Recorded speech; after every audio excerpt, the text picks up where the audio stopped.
Welcome to Taiwan Report News Brief, news and analysis from Taiwan. I'm Donovan Smith. Up today on the program, lawmaker pushes for pet police. KMT lawmaker at the center of a sovereignty storm says something I found interesting. A poll on public support for party caucuses in the Legislative Yuan has been released. Taiwan to the rescue, but it's interesting who's on and not on the list.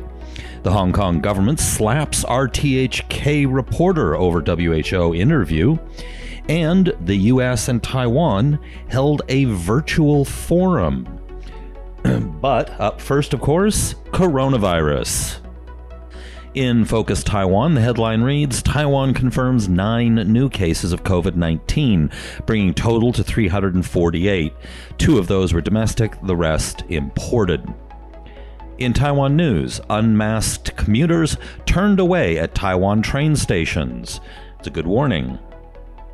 Focus Taiwan. No mask, no ride policy under consideration in Greater Taipei. So they haven't agreed yet, but pay attention. You may need that mask if you want to ride the MRT. In the Taipei Times, scooter sales rise as people look to avoid public transit. In February, ridership on the Taipei MRT system fell 8.96% from an average of 2.01 million per day in January.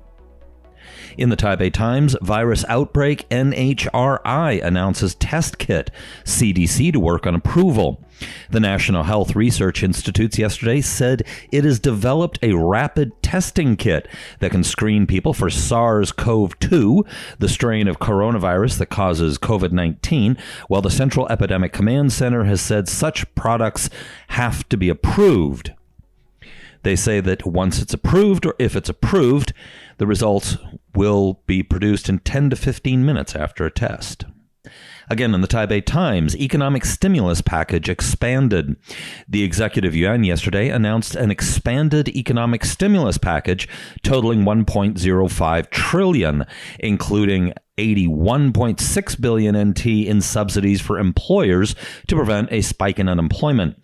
The increased budget comprises a special budget of 210 billion NT, up from the 60 billion already passed by the Legislative Yuan, 140 billion NT, up from 40 billion, to be appropriated from the general budget, and 700 billion in loans to industries affected by the COVID-19 pandemic. Directorate General of Budget, Accounting and Statistics Minister said at a news conference. The 150 billion increase in the special budget is to be paid for by increasing national debt by 100 billion in the current fiscal year and 50 billion in the next. The 700 billion NT in loans, double what was originally planned, is to be provided by the central bank and state-owned banks, as well as Changhua Post. Overall, the package is to make up about 5.4% of this year's nominal GDP. So, this is very interesting.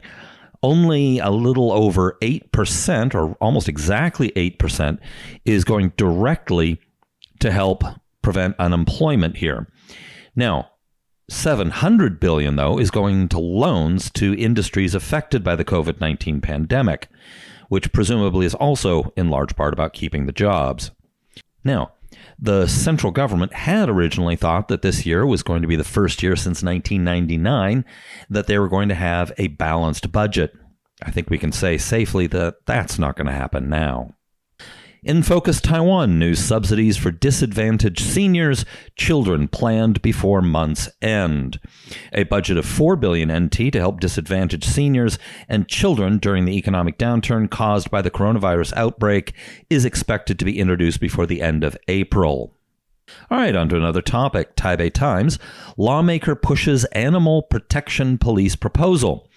KMT legislator Ye Yulan on Wednesday urged the Council of Agriculture to push forward with a proposal to establish an animal protection police. The proposal was first raised in December last year and supported by 13 legislators across party lines, but has since stalled after discussions with the National Police Agency and animal rights groups concluded that the proposal would be impractical given a lack of human and financial resources. Taiwan Animal Protection Monitor Network Secretary General has continued to push the idea, saying the nation urgently needs a dedicated animal protection police force for 5 reasons. Current animal protection officials do not have the authority to obtain search warrants and lack knowledge about animal protection. They do not do shift work, so they cannot promptly deal with cases that occur at night. They do not have judicial authority and cannot arrest people suspected of animal abuse. Police officers are already worked, and even when animal abuse cases are handled by the police, they are ultimately sent to animal protection authorities for follow-up. Now, I can think of some good reasons for this to happen and some good reasons for it not to. I'm open to suggestions on which way to go on this, so be sure to comment in the comments section below. All right, over to the KMT official website. Now, this is, they're taking this, their source is the UDN, and the headline is, Disputes Erupt Over National Title Between Premier and KMT Legislator. Now, I've already talked about this, but here's a good summary. In the midst of the escalating COVID-19 pandemic situation, disputes over the national title in the Legislative Yuan erupted yesterday. On March 30, KMT Legislator Chen Yujing indicated that Taiwan is not a country, but the Republic of China is. Yesterday, Premier Su Tseng-chang responded to Chen's remarks by stating, then she is not qualified to be a legislator sitting here. Later, in an interview, Chen asked Su, of which country are you serving as premier, the Republic of Taiwan or the Republic of China? Now, this is why I bring up the subject again. This is interesting commentary here. Chen, she's the lawmaker here, indicated that she was an elected legislator of the ROC, and that, quote, the present situation is that currently the islands of Taiwan, Penghu, Jinmen, and Matsu are under ROC's jurisdiction. Moreover, Chen stated that if the DPP government wanted to change the national title, as long as such a change were made through a legitimate constitutional amendment process, she would have no opinion on the matter, as she would respect the decision made by the public. Chen went on to state that, however, the DPP government should not say one thing and do another to deceive the people in Taiwan.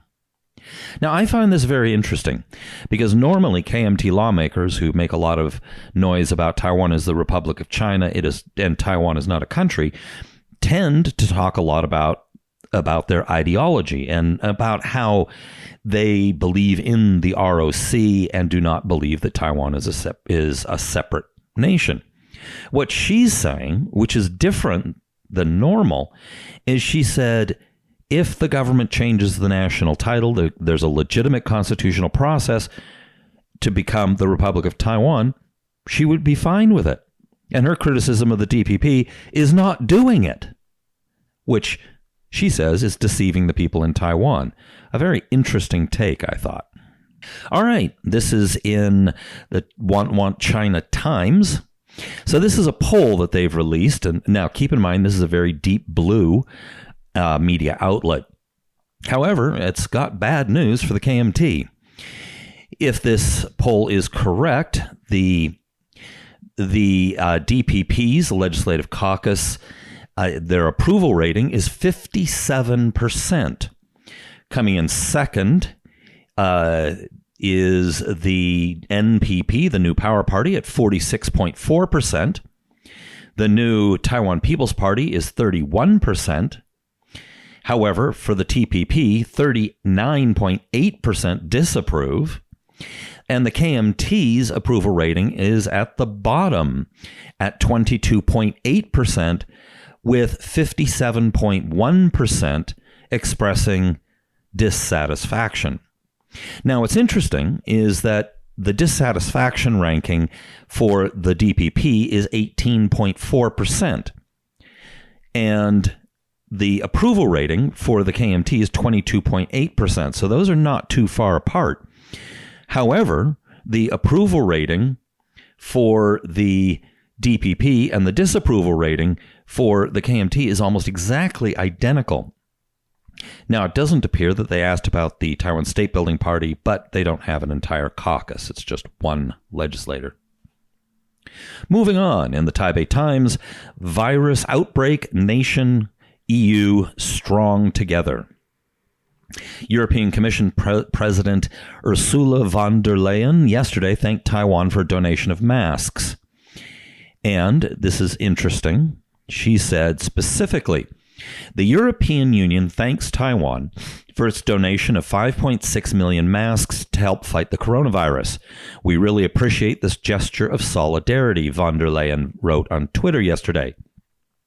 Acts like this shows that we are stronger together.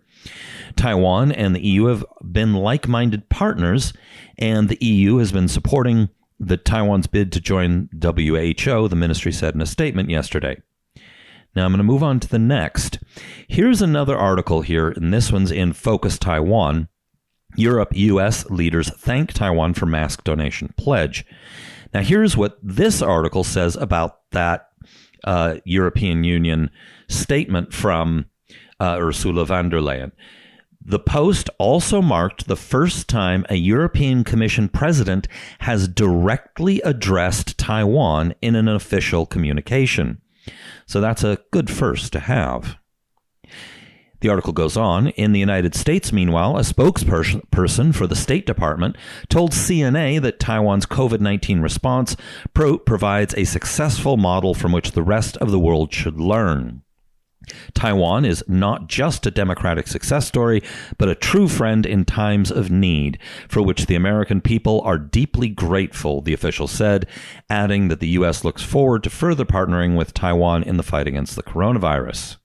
In another congratulatory message from the United States, or thankful one, I should say, the United States White House National Security Council, or the NSC, on Thursday thanked Taiwan for its support in the fight against the COVID-19 coronavirus pandemic in response to Taiwan Tsai Ing-wen's announcement the previous day that Taiwan would donate 2 million surgical face masks to the U.S.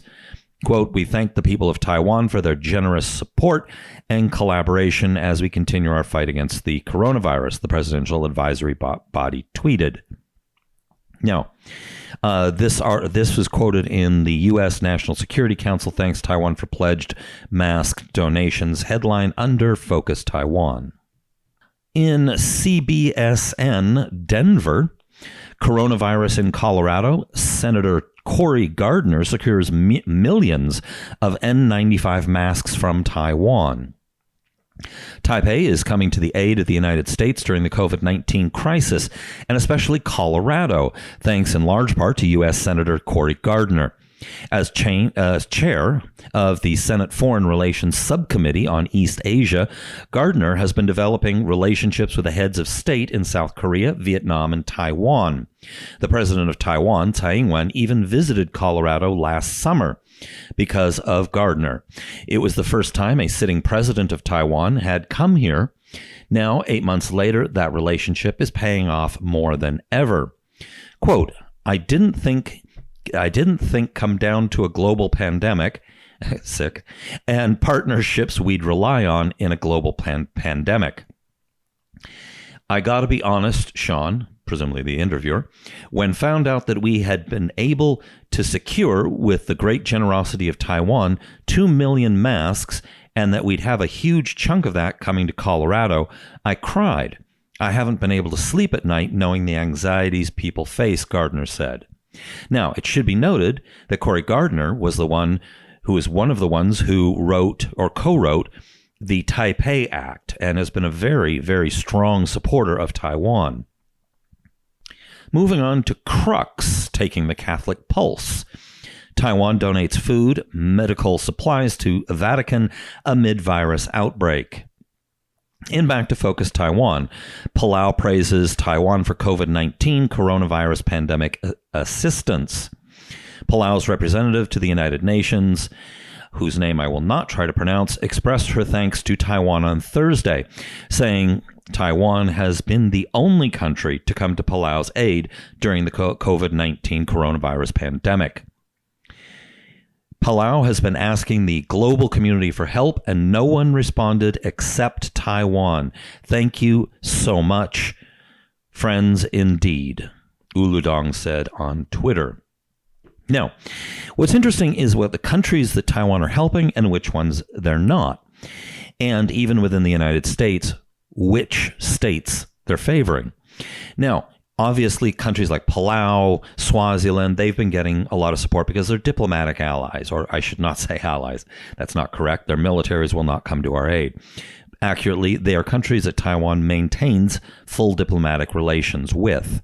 So they're diplomatic partners of Taiwan. Then Taiwan has been focusing on the EU, UK, and the United States. Now, within the United States, they're focusing on supportive senator states. That's where that good relationship came in handy. And what's interesting is they've also been emphasizing and they have higher support or interactions with the Czech Republic, which, of course, the mayor of Prague has been, again, a big friend of Taiwan. Here's what's interesting that is not on the list, at least not yet. The southbound countries. These are the countries that Tsai Ing-wen has been trying to build stronger relations with as a counterbalance, both culturally in exchanges and especially in business, to the People's Republic of China. But so far, she's not sending them there. She's instead been focusing on the two big blocs, the EU and the US, that China has been wooing with sending over supplies, mostly faulty, and selling, and with a lot of problems. But Taiwan is targeting those rather than the southbound countries, which I find interesting. In the Straits Times, Hong Kong criticizes broadcaster RTHK for asking WHO about Taiwan. Hong Kong's government said public broadcaster RTHK breached its charter by asking the WHO about Taiwan's membership, a move democracy advocates criticized as a new government effort to muzzle the press. The Commerce and Economic Development Bureau said Thursday that RTHK, or Radio Television Hong Kong's interview with WHO official Bruce Aylward violated the principle that Taiwan belongs to one China. A now viral video of Dr. Aylward's awkward exchange with the RTHK presenter put renewed focus on Taiwan's efforts to prevent Taiwan from cooperating with the Global Health Agency during the pandemic. Quote, the secretary holds the view that the presentation in that episode of the aforesaid program has breached the One China principle and the purposes and mission of RTHK as a public service broadcaster as specified in the charter, the Bureau said, referring to Commerce Secretary Edward Yao. Quote, it is common knowledge that the WHO membership is based on sovereign states. RTHK, as a government department and a public service broadcaster, should have proper understanding of the above without any deviation. An RTHK spokesperson said the station had reviewed the program and found no violation of its charter. Taiwan was referred to as a place in the episode, and no stance was taken, the spokesperson said. And finally, this is from the U.S. Department of State, a statement from them. The title is Virtual Forum on Expanding Taiwan's Participation on the Global Stage. On March 31st, 2020, high-level officials representing the American Institute in Taiwan, the U.S. Department of State, the Taiwan Economic and Cultural Representative Office, and the Taiwan Ministry of Foreign Affairs convened for a virtual forum on expanding Taiwan's participation on the global stage. Note these players. These are high-level officials, including from the U.S. Department of State. And they list the people who are in it, and a lot of them are fairly high, acting assistant secretary, these kinds of titles. So they're high-ranking people. Now, their summary of it was, recently, the United States and Taiwan announced enhanced cooperation on preventing the spread of COVID-19, working with Taiwan and like-minded countries to expand Taiwan's international participation is an important part of that effort. Countries around the world can benefit from better understanding the Taiwan model, as well as the generous contributions and impressive expertise Taiwan, a vibrant democracy and force for good, brings to the global community. That this meeting happened, or would even have been considered to happen, just a few years ago would have been almost unimaginable. All right, be sure to tune in tomorrow and hit the subscribe button or whatever the button is on your particular podcast. your favorite podcast entity, and check out report.tw. It is still undergoing renovation, but we'll start getting some more new content in there very soon. This has been brought to you by the Taiwan Report. For more content like this, become our patron at report.tw. 哎呦，就是那个台湾狗啦，最喜欢我的台湾狗了。